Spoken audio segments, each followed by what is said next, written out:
بسم اللہ الرحمن الرحیم۔ حضرت خالد رضی اللہ عنہ کا دمشق کا محاصرہ کرنا۔ واقد رحمہ اللہ کہتے ہیں کہ حجاز، یمن، حضرموت، ساحل عمان، طائف اور حوالی مکہ معظمہ سے حضرت ابو عبیدہ رضی اللہ عنہ کی سرکردگی میں جو فوج آئی تھی اس کی کل تعداد 37,000 تھی، اور حضرت عمرو بن العاص رضی اللہ عنہ کے زیر کمان فلسطین کے مقام پر 9,000 سوار اور حضرت خالد بن ولید رضی اللہ عنہ کے ماتحتی میں 1,500 جوان عراق سے یہاں آئے تھے۔ اس لیے تمام مسلمانوں کی فوج کی تعداد علاوہ اس فوج کی جو حضرت عمر بن خطاب رضی اللہ عنہ نے اپنے زمانے خلافت میں برتی کی تھی اور جس کا ذکر انشاءاللہ تعالی اپنے موقع پر آئے گا، کل 47,000 تھی۔ اس میں نصف حضرت خالد بن ولید رضی اللہ عنہ نے اپنے ہمراہ لے کر باب شرقی کا محاصرہ کیا اور نصف حضرت ابو عبیدہ رضی اللہ عنہ کے ساتھ رہیں، جس سے انہوں نے باب جابیہ پر پڑاؤ کیا۔ اہل دمشق نے جس وقت یہ حالت دیکھی نہایت درجہ مرعوب ہو گئے۔ پھر حضرت خالد بن ولید رضی اللہ عنہ نے کلوس اور عزرائیل کو طلب فرما کر ان کو سامنے اسلام پیش کیا، مگر کمبختوں نے چونکہ انکار کر دیا تھا، اس لیے آپ نے حضرت زرار بن عزور کو حکم دیا کہ انہیں قتل کر دیا جائے۔ چنانچہ انہوں نے ان کو موت کے حوالے کر دیا۔ واقد رحمہ اللہ کہتے ہیں کہ مجھے معتبر راوی سے معلوم ہوا ہے کہ حضرت زرار بن عزور رضی اللہ عنہ نے عزرائیل کو اور رافع بن عمیرۃ الطائی نے کلوس کو قتل کیا تھا۔ جس وقت اہل دمشق کو ان کے قتل کی خبر پہنچی تو بادشاہ ہرقل کے پاس ایک خط جو اپنی حزمیت اور دونوں جنرلوں کے قتل پر مشتمل تھا لکھا۔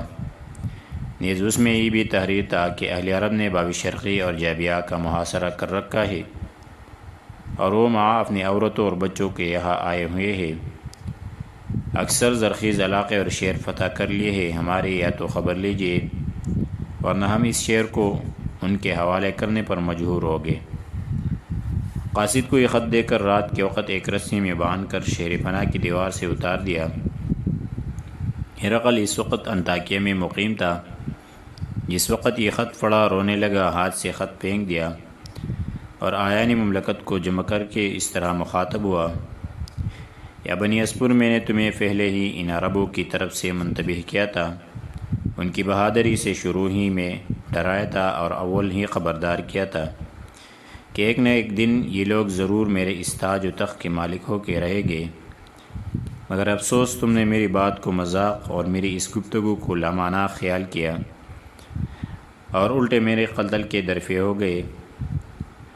اب یہ چینا، جو اور چوہا کھانے والے عربی لوگ خشک اور قحط زمین سے نکل کر واقعات پھلدار کثیر الاشجار اور سرسبز و شاداب ملک تک پہنچ گئے ہیں، اور ان کو ہمارے ملکوں کی آب و ہوا بہت زیادہ پسند آ گئی ہے۔ ان کو اب سوائے اعظم قوی اور سخت ماری کارائی کے یہاں سے کوئی نہیں نکال سکتا۔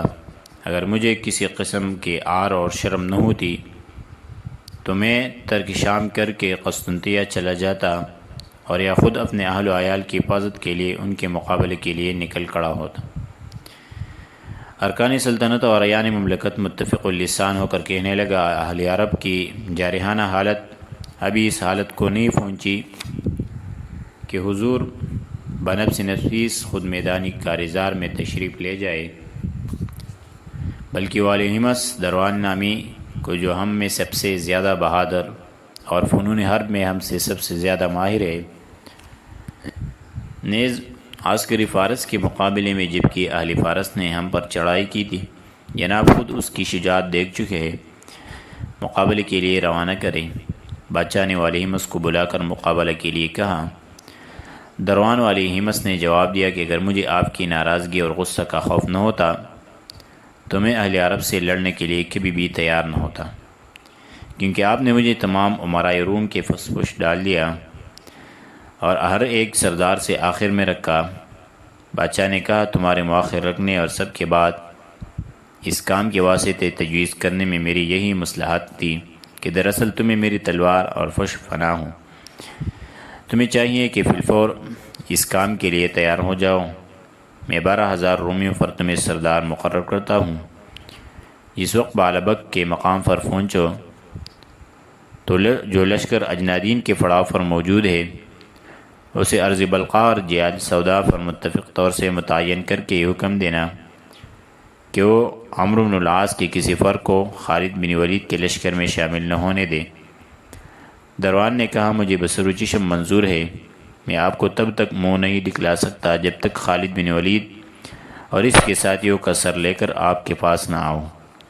اس کے بعد یہاں سے حجاز پر لشکر کشی کروں گا اور تاوقی مکہ اور مدینہ کے اینڈ سے اینڈ نہ بجا دوں، آپ کے پاس نہیں آ سکتا۔ بادشاہ نے کہا قسم ہے انجیل مقدس کی، اگر تو نے اپنے اس وعدہ کو ایفا اور قول کو پورا کر کے دکھلایا تو میں ان تمام ممالک جو عربوں نے فتح کر لیے تجھے جاگیر میں بخش دوں، اور ساتھ ہی ایک وصیت دستاویز کے طور پر لکھ دوں گا کہ میرے بعد تجھے ہی یہاں کا بادشاہ تسلیم کر لیا جائے۔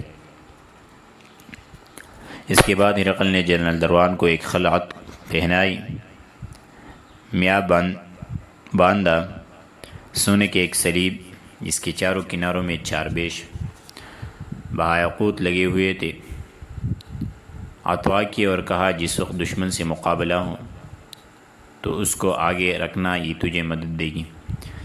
واقعی کہتے ہیں کہ دروان صلیب لے کر گرجا میں آیا، معمودیہ تبرکن اپنے اوپر چڑھا،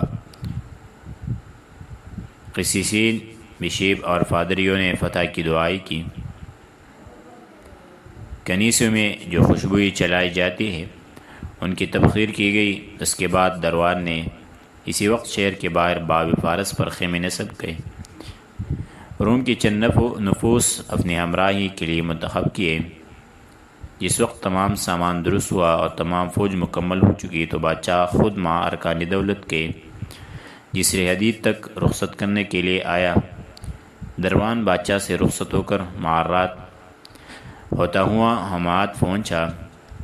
یہاں سے اس نے ایک قاصد کے ذریعہ اپنے اجنادین کی فوج کو حکم دیا کہ تمام راستوں اور گاٹیوں پر پہرا رکھے اور عمرو بن العاص اور ان کی فوج کو خالد بن ولید تک نہ پہنچنے دے، اور اپنے تمام ماتحت افسروں اور رسالداروں کو جمع کر کے یہاں یہ کہا کہ میرا یہ ارادہ ہے کہ میں ان عربوں پر ان کے غفلت میں چھاپہ ماروں اور سب کو قید کر لوں۔ اس ترکیب سے کوئی شخص ان میں سے نہیں بھاگ سکتا۔ اس رائے کو سب نے پسند کیا اور یہ رات و رات سلمیہ اور وادی الحیات کے راستہ سے چل پڑا۔ شداد بن اوس کہتے ہیں کہ جس وقت حضرت خالد بن ولید رضی اللہ عنہ عزرائیل اور کلوس کے قتل سے فراغت پا چکے تھے، آپ نے ہمیں دمشق پر حملہ کرنے کا حکم دیا۔ لشکریوں کے آگے آگے بعض عرب جن کے ہاتھوں میں چرمے ڈالے تھے نکلے۔ اہل دمشق نے جس وقت ہمیں حملہ کرتے ہوئے دیکھا تو ہم پر تیروں کا مینا اور پتھروں کی بوچھاڑ شروع کر دی۔ یمنی عرب بھی ان کو تیر مار رہے تھے۔ رومیوں نے شور و ہنگامہ فریاد شروع کی۔ ہم چونکہ اچھی طرح ان کا محاصرہ کر چکے تھے اس لیے انہیں اپنی ہلاکت یا اسیری کا کامل یقین ہو گیا۔ شداد بن اوس کہتے ہیں کہ ہمیں محاصرہ کیے ہوئے 20 روز گزر چکے تھے کہ نادی بن مرہ ہمارے پاس پہنچے اور ان سے معلوم ہوا کہ اجنادین میں رومیوں نے ایک بہت بڑی جمعیت جمع کی ہے۔ حضرت خالد بن ولید رضی اللہ عنہ سوار ہو کر حضرت ابو عبیدہ رضی اللہ عنہ کے پاس باب جابیہ تشریف لے گئے اور آپ سے مشورہ کیا کہ امین الامت میری رائے ہے کہ ہم اجنادین کی طرف سے لشکر کشی کر دے اور جس وقت خداوند تعالی ہمیں فتح دے دے تو پھر اسی جگہ لوٹ آئے۔ آپ نے فرمایا میں ایسی رائے کبھی نہیں دے سکتا۔ حضرت خالد بن ولید رضی اللہ عنہ نے کہا کیوں؟ آپ نے جواب دیا اس لیے کہ ہم نے اہل دمشق کو ناک نے اچھی طرح چبور رکھے اور محاصرہ میں پوری طرح سے لے رکھا ہے، جس کی وجہ سے ان کے دلوں میں رعب بیٹھ چکا ہے۔ اگر اب ہم یہاں سے کوچ کر گئے تو یہ فرصت پاک رسد جمع کر کے اسرین وقود پکڑ لیں گے اور پھر مشکل ہوگا کہ ہم اس جگہ آ سکیں۔ لہٰذا میری رائے میں مناسبہ نہیں ہے کہ ہم یہاں سے بالش بر بھی سر کے۔ حضرت خالد رضی اللہ عنہ نے یہ سن کر جواب دیا کہ میں آپ کی رائے اور حکم سے سر متجاوز نہیں کر سکتا۔ آپ گھوڑے پر سوار ہو کر باب شرقیہ پر تشریف لائے دستوں کے افسروں کو حکم دیا کہ وہ اہل دمشق پر اپنی طرف سے سختی سے ساتھ حملہ کریں، اور آپ نے بذات خود باب شرقی کی طرف سے حملہ کیا۔